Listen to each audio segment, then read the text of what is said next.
दोस्तों, समय ने बड़े बड़े बादशाहों को पटकनी दी है, चाहे दुनिया जीतने वाला सिकंदर महान ही क्यों ना हो। कुछ ऐसा ही हुआ ईस्ट कंपनी के साथ भी। देखिए, एक समय था जब ईस्ट इंडिया कंपनी व्यापार तो छोड़िए, ईस्ट के कई बड़े बड़े देशों में सरकारें चलाने का काम कर रही थी।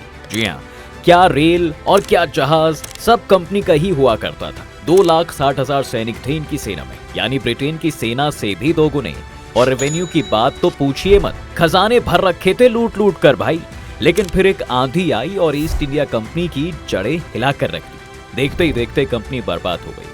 कहते हैं ब्रिटिश राज में कभी सूरज नहीं डूबता था, लेकिन उस दिन खुद ईस्ट इंडिया कंपनी का सूरज डूब गया। उसे एक भारतीय ने ही घुटनों पर ला दिया था। लेकिन आखिर क्या हुआ था उसके साथ? कैसे दुनिया के बड़े बड़े देशों पर राज करने वाली कंपनी रातों रात बर्बाद हो गई और आज इसके क्या हालात हैं? इन सब सवालों के जवाब जानने के लिए हमें इतिहास को थोड़ा टटोलना होगा कि कैसे ईस्ट इंडिया राज हुआ खाक। अब जरा इस पेंटिंग को देखिए। ये अगस्त 1765 का एक सीन है, जब मुगल सम्राट Shah Alam east India company के गवर्नर जनरल रॉबर्ट क्लाइव के साथ एक समझौते पर दस्तखत कर रहे थे। इसके बाद बंगाल, बिहार और ओडिशा के रेवेन्यू पर मुगलों की जगह ईस्ट इंडिया कंपनी का अधिकार हो गया।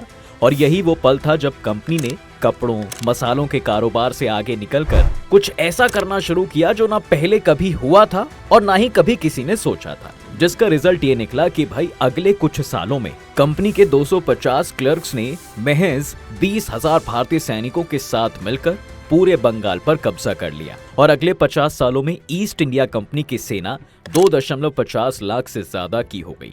इसने पूरे भारतीय सब कॉन्टिनेंट को अपनी कॉलोनी बना लिया।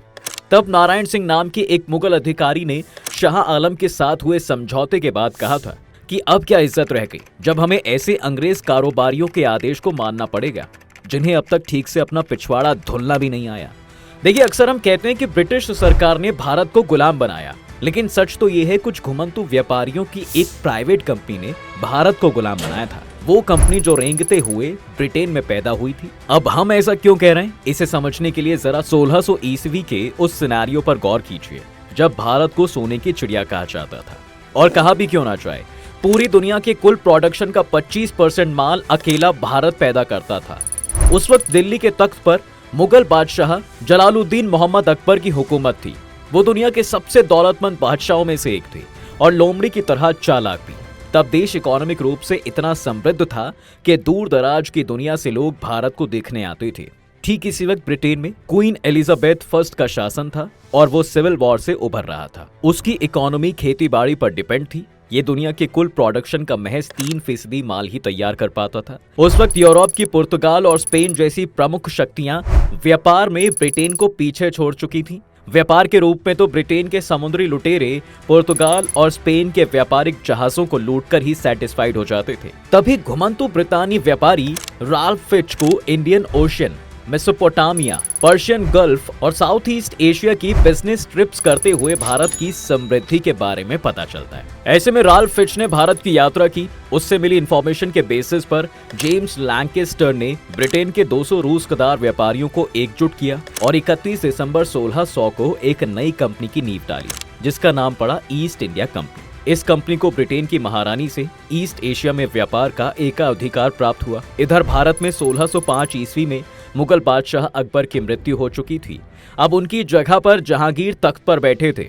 अकबर ने अपने शहजादे जहांगीर के लिए 5,000 हाथी, 12,000 घोड़े, 1,000 चीते, 10 करोड़ रुपये, बड़ी अशर्फियों में 100 तोले से लेकर 500 तोले तक की 1000 अशर्फियां, 272 मन कच्चा सोना, 370 मन चांदी, 3 करोड़ रुपए के मन जवाहरात अपने पीछे छोड़े थे। उस दौर में संपत्ति के मामले में केवल चीन का मिंग राजवंश ही बादशाह अकबर के बराबरी कर सकता था।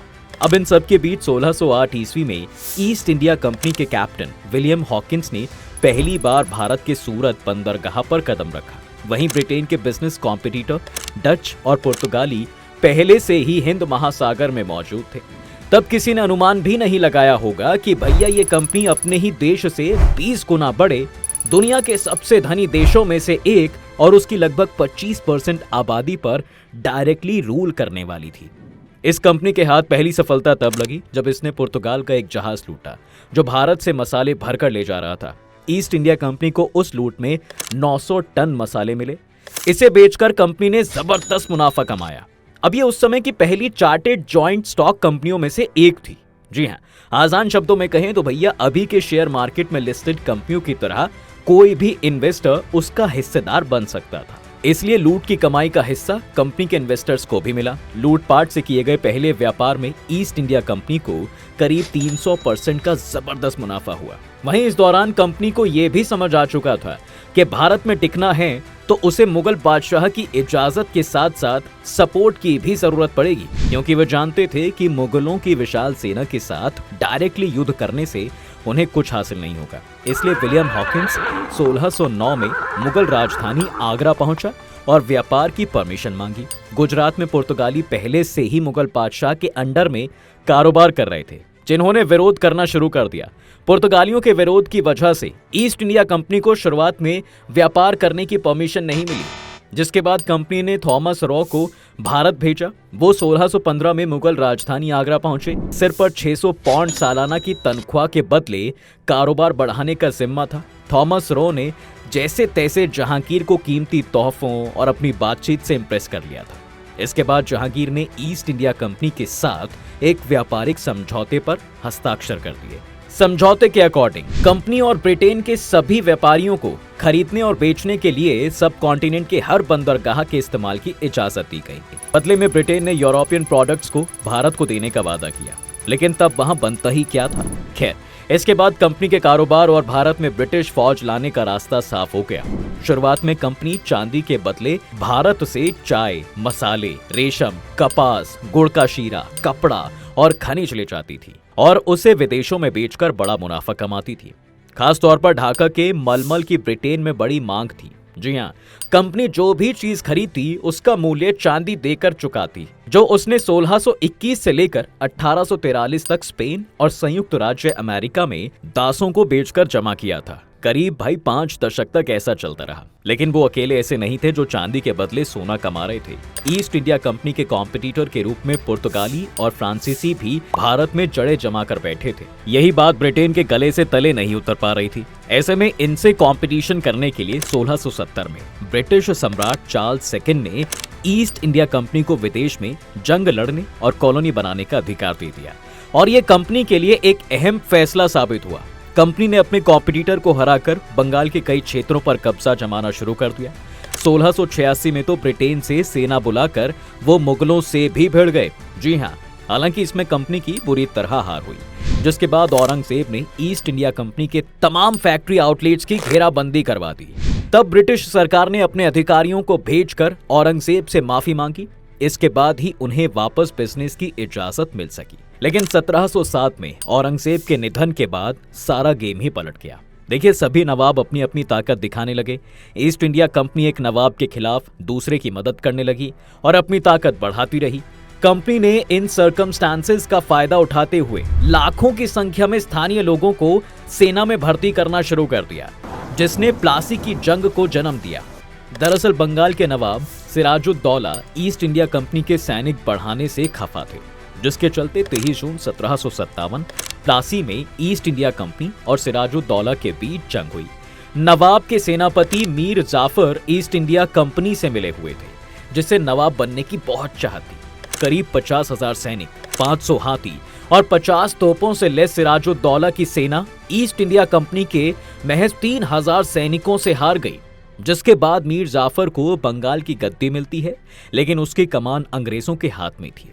मीर जाफर ने कंपनी से पीछा छुड़ाने के लिए डच सेना की मदद ली, लेकिन वो हार गए। इसके बाद बंगाल प्रांत के टैक्स कलेक्शन की कमान ईस्ट इंडिया कंपनी के हाथों में चली गई। तब बंगाल में आज का पश्चिम बंगाल, बिहार और ओडिशा शामिल थे। इसकी राजधानी मुर्शिदाबाद थी, जिसकी चकाचौंध लंदन से भी कहीं ज्यादा थी। तो भैया, इस जीत ने कंपनी के बिजनेस मॉडल को बदल के रख दिया। अब तक जो कंपनी मुनाफे के लिए व्यापार करती थी, उसका पूरा फोकस टैक्स कलेक्शन पर हो गया। 1784 में ब्रिटिश संसद ने इंडिया एक्ट पारित कर दिया, जिसके बाद भारत की धरती पर ब्रिटिश साम्राज्य का शासन हो गया। वहीं जब कंपनी को लगने लगा कि कठपुतली नवाब अब काम नहीं आएंगे, तो उसने मीर जाफर की मौत के बाद बंगाल को डायरेक्ट अपने कब्जे में ले लिया। इसके बाद मुगल सम्राट ने कंपनी को बंगाल का दीवान बना दिया, यानी इसके बाद कंपनी बहादुर अस्तित्व में आया। लेकिन अंग्रेजों के सामने अब भी दो बड़ी चुनौतियां थीं। साउथ में टीपू सुल्तान और विंध्या के साउथ में मराठा। टीपू सुल्तान ने फ्रेंच व्यापारियों से दोस्ती करके सेना को आधुनिक बना दिया था। वहीं मराठा दिल्ली के जरिए देश पर शासन करने का सपना देख रहे थे। कंपनी ने टीपू और उनके पिता हैदर अली से 4 युद्ध लड़े, लेकिन 1799 में टीपू श्रीरंगपट्टनम की जंग में हार जाते हैं। इसी तरह पानीपत की तीसरी लड़ाई में हार के बाद मराठा साम्राज्य टुकड़ों में बंट गया। इसके बाद 1819 में अंग्रेजों ने पेशवा को पुणे से लाकर कानपुर के पास बिठूर में बिठा दिया। अब इसी बीच देखिए पंजाब उनके लिए बड़ी चुनौती बनकर उभरा था। महाराजा रणजीत सिंह जब तक रहे तब तक उन्होंने अंग्रेजों की दाल नहीं गलने दी, लेकिन 1839 में उनकी मौत के बाद हालात बिल्कुल बदल गए। 2 लड़ाइयां और हुई और 10 साल बाद पंजाब भी अंग्रेजों के हाथ में आ गया। इन सब के बीच 1848 में लॉर्ड डलहौजी विलय नीति लेकर आए। इसके तहत जिस शासक का कोई पुरुष उत्तराधिकारी नहीं होता था, उस रियासत को कंपनी अपने कब्जे में ले लेती थी। इस तरह से अंग्रेजों ने सतारा, संबलपुर, उदयपुर, नागपुर और झांसी पर कब्जा जमा लिया, जिसने 1857 की क्रांति के बीज बोए। सीताराम पांडे ने फ्रॉम सिपाही टू सूबेदार मेमोयर में लिखा है कि सबको लग रहा था कि अंग्रेज भारतीय धर्मों का सम्मान नहीं करते। नाराजगी तो थी, लेकिन जब ये खबर आई कि नई बंदूकों के कारतूसों पर गाय और सुअर की चर्बी का लेप है, तो इसने सिपाहियों की नाराजगी को क्रांति की शक्ल दे दी, जिसके चलते मंगल पांडे को फांसी पर चढ़ा दिया गया। वहां से उठी चिंगारी ने झांसी, अवध, दिल्ली, बिहार में क्रांति को हवा दी। रानी लक्ष्मीबाई, बहादुर शाह जफर, नाना साहेब आदि ने मिलकर एक साथ बगावत कर दी। ब्रिटेन में ईस्ट इंडिया कंपनी की मोनोपोली पर तो सवाल 19वीं सदी की शुरुआत से ही उठ रहे थे, जिसके चलते ब्रिटिश संसद ने 1813 में ही दूसरी कंपनियों के लिए भारत में व्यापार करने के रास्ते खोल दिए थे। अब इसके बाद 1833 में ब्रिटिश सरकार ने कंपनी से व्यापार का अधिकार छीनकर उसे एक सरकारी कॉर्पोरेशन में बदल दिया।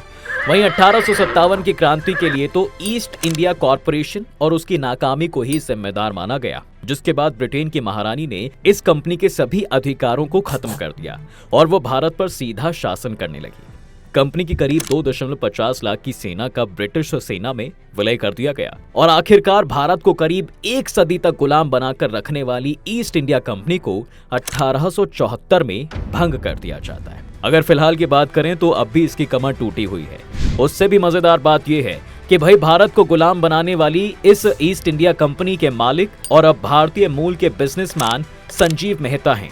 संजीव मेहता ने इसे 2010 में $15 मिलियन यानी 120 करोड़ रुपए में खरीद लिया था। यानी अब ये एक भारतीय के इशारों पर काम करती है। मेहता ने ईस्ट इंडिया कंपनी को खरीदने के बाद इसे ई-कॉमर्स प्लेटफॉर्म बना दिया। अभी ये कंपनी चाय, कॉफी, चॉकलेट आदि की ऑनलाइन सेल्स करती है।